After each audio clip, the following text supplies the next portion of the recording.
even remember how to do this anymore? Hi. It's been a while. You know, for such a long time, I was so consistent. I was doing so well, and then life just gets busy and it makes me mad. But we're back, we're here, and I've read some books. She's actually done it. She broke the reading slump. Let's not mention that she's almost back in it, but for July and August, it was gone. That's also like subsequently the time that I haven't told you about. I haven't updated you on anything that's happened in that time. So now is the time for that. For those of you who are new, my name is Meekela, this is Meekela Reads, I live here. I do also want to address the elephant in the room and just apologize for the fact that I have not posted nor have I communicated to many of you about that fact. I went on a holiday, I went snowboarding, it was great. I've just had a lot of family things happening, some good, some bad, some in the middle, and I've just been tired. In true Meekela Reads fashion, we are fighting the sunlight today, so let's get into it. Let's talk about some books. Are you here to talk about books with me, Sylvie? Look. High five.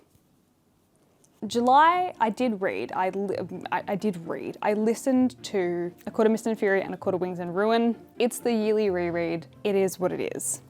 August, on the other hand, I started off by finishing Breaking Dawn by Stephanie Meyer. There is a video coming to complete the mini video series that I've been doing about rereading the series for the first time in 15 years that has spanned the majority of my consistency on this channel. So there will be more on this later, but I will let you know that it wasn't my favorite upon rereading the series. Next, I finally read a physical book for the first time in a while, and it was Under the Whispering Door by TJ Klune. This is his first book he released after The House on the Cerulean Sea. I'm 90% sure he's gotten many other works that came before those two books, but I really liked The House on the Cerulean Sea, and so I immediately bought this when it came out, and then it took me 2 years to read the book. So I finally picked it up because I wanted to feel feelings, and I did in fact feel feelings. This is the story that follows a man named Wallace. He dies at the start of the book and he wakes up at his funeral and then gets transported to the ferryman by a reaper named May. However, the twist here is that the ferryman is a beautiful man named Hugo who runs a tea shop, and Wallace kind of just has to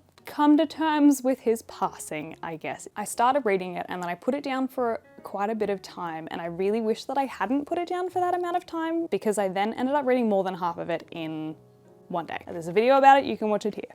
The story follows a lot of themes of character development for starters, which we love here on this channel, but also dealing with relationships that you've had in the past, dealing with passing of people and missing those relationships. It just warmed the cockles of my heart in a very sad way. I did in fact shed a tear, and I did enjoy reading this book. There were some slow points, and it's a typical kind of cozy fantasy slow, but I didn't enjoy it as much as I typically would enjoy a cozy fantasy slow moment. I think you would like this if you do lean more towards those cozy fantasy type stories. This definitely leans more towards that genre. It's not entirely in that genre, but it's pretty close. I couldn't tell you what sets it apart, but it's not quite there. So if you like The House on the Cerulean Sea and you haven't read this, I feel like I'm the only person that hadn't read this, but if you haven't read this, perchance, you might enjoy it. Next, I then also listened to A Court of Frost and Starlight. Once again, it is what it is. As a part of the same video that I read Under the Whispering Door, I also read in its entirety Crumbs by Dayan Sterling. This is a coming of age first romance, first relationship graphic novel. It's set in a very magical realism, witchy, technologically advanced society, and it follows these two characters as they enter their first relationship together. There are some cozy elements to this one. I wouldn't say again that it's entirely a cozy fantasy, but it comes close. I would say it's in the realm. It's pretty much there. The heavy hitting points for this one I quite enjoyed. I wouldn't say that I enjoyed the graphic novel as a whole overall, but like I said, the sticky points did hit. Those included figuring out who you are as a person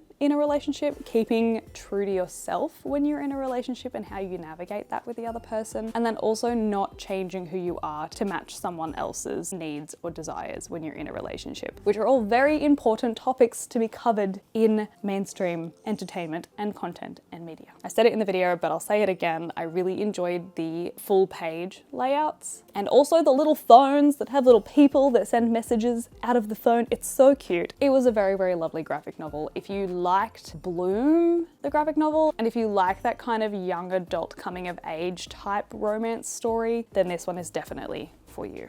I'm gonna give us a little bit more light. Oh, it's slightly better. All right, what came next? I listened to the audiobook of Really Good Actually. This I saw everywhere when it came out, and I heard a lot of really mixed reviews about it, and Goodreads also had some interesting things to say about it. I like the person whose review was literally just not really good, actually. This kind of falls into the genre almost of like your unhinged girlies a little bit. We follow our main character who is just leaving a long-term marriage, and she's coming to terms with learning how to be single basically for the first time in her life. This comes with many different caveats, being a nearly 30-year-old coming to terms with dating and being single and learning how to live independently for the first time. There were quite a few things, particularly at the start of the book, that were pretty impactful. They stuck in my brain a bit. However, as the book progressed, I disliked the main character more and more. I don't think it's necessarily like a criticism of the book, because I think that that was intentional, given the character journey and the arc that she went through throughout the course of the book. So I think that that actually was really, really quite well done. Like, upon reflection, I can appreciate the book a lot more. But when I was listening to it, I was grinding my teeth. Like I said, it kind of borders almost on the unhinged girly genre, which is not my favorite because it feels work adjacent and I just can't do that a lot of the time. But there were some parts that I did really enjoy, akin to the unhinged girlies, but I would say more towards that just general literary fiction of your late 20s and coming to terms with major life changes and rediscovering yourself. Almost a bit like a coming of age, but coming of age into your 30s. If you like that, that interests you, this could be for you, but I don't think it was right for me. Overall, I think it was good. I wouldn't say it was really good, but I think it was good, actually. Ooh, next I finished Gideon the Ninth by Tamsin Muir. Finally, can we just a round of applause? I've owned this book for nearly 4 years and had intended to read it every single Halloween, October time since I had purchased it, and clearly that did not happen. I actually ended up listening to this one on audiobook because I just knew that I wasn't going to get to it. I have learned a thing about myself in the last couple of months, is that if I have one fantasy book or fantasy adjacent genre that is a part of a series and I only have the first one on my shelf, I will avoid reading that book forever. The idea of committing to an entire series when I only have the first book is just a lot.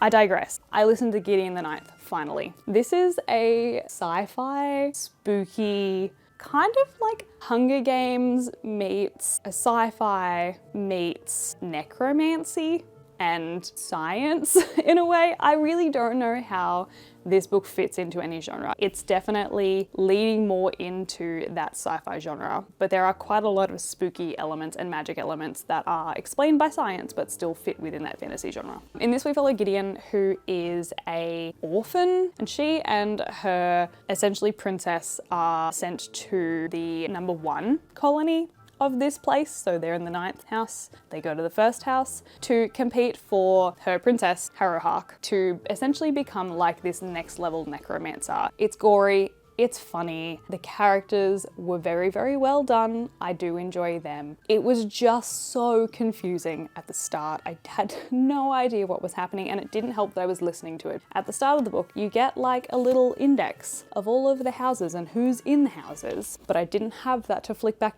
through when I was listening to it while I was driving. So I just had to figure it out as we went along. To be honest, got easier as people started dying. Less people to keep track of, my brain was much more able to keep up. This is book 1 in what I think is a quartet. I'm not sure. There's going to be at least 4, I know that much. There's 3 out currently and we're waiting on the 4th one. And like I said, the start was confusing, but once I understood who was who and what was happening, I actually got into the story and understood the premise of it. It was very, very good. I did very much enjoy it. I didn't enjoy it as much as I thought I was going to, and I wonder if that is because I didn't actually physically read it. And also, the narrator at the start just was not my fave. There's definitely a lot that happens in this story. There's a lot that I miss. I'm very aware of that. But there's also a lot of world building to build up for what the next books are going to be. I know this only because I'm currently listening to the second one, so I have a bit of an inkling. But definitely this is introducing us to the world and introducing us to the characters and what, I guess, the on the ground politics of what's happening are. Because I know that in the second one, we step it up next level. It's dark, it's twisty, it's gory, there's lots of stakes, there's lots of heartbreak. It was very good. I enjoyed it. And finally, I only actually read one more book in August. and I listen to it. Once again, this is how I've stayed actually maintaining some reading at this current period of time, is actually just listening to books. I listen to Are Prisons Obsolete, which is a non-fiction that outlines, I guess, the industrialization of prisons in primarily America, but there is touches of the rest of the world here and there. I listened to this because I recently did some education with work that gave a bit of insight into the prison system in Australia, particularly in like rural, remote Australia. And I just wanted to know a little bit more about what prison actually is and does. The book was short and quite informative. Like I said, I listened to it, and I listened to it on quite fast because the narrator was quite slow at talking, but it was definitely packed full with information. It is good if you want to know a little bit more about, I guess, some of those early days and some of the ins and outs of different perspectives on prisons and whether or not they're actually helpful or what they do or why people end up there. I don't think it necessarily quite gave me the knowledge that I was after, given that it was quite centralized for American prisons, because obviously it's an American book. It's an American non-fiction book by an American person, but it's definitely a starting point. And if you are interested in learning a bit more about the whole prison incarceration system and how it's developed over the decades, definitely give it a look. Give it a go. See how you feel. I don't recommend buying it off of Amazon right now because it is wildly expensive for absolutely no reason. I borrowed it from the library, so use your local libraries, fam. They are super great. But that's all the books that I have recently read. That's all I've really done. I feel like a bit of a fraud coming in here and like being like, oh, look at all these things I've read. Half of the books I read in the last couple of months were rereads, but that's okay because we're trying to stay out of the reading slump. We're trying to keep ourselves motivated. We're trying to keep out of the ADHD paralysis because that's where I have found myself a lot. Anywho, it's good to be back. Good to see you guys. I cannot promise that there will be any kind of regularity. I'm sorry. I wish I could. I do have plans for it, but plans do not plan as planned here. It is the channel motto. Nothing in that area has changed. Keep an eye out. I will try to keep you updated. It could just be a nice surprise sometimes for my face to pop up on your screen. It'll be a nice surprise for me as well. But anywho, we've lost the sunlight, so that tells me that it is time to wrap it up. So thank you guys so much for watching. I hope you enjoyed. I hope you're having a fantastic day or night or whatever time it is we are in the world, and I will see you next week. Maybe. Hopefully. We'll see. Goodbye.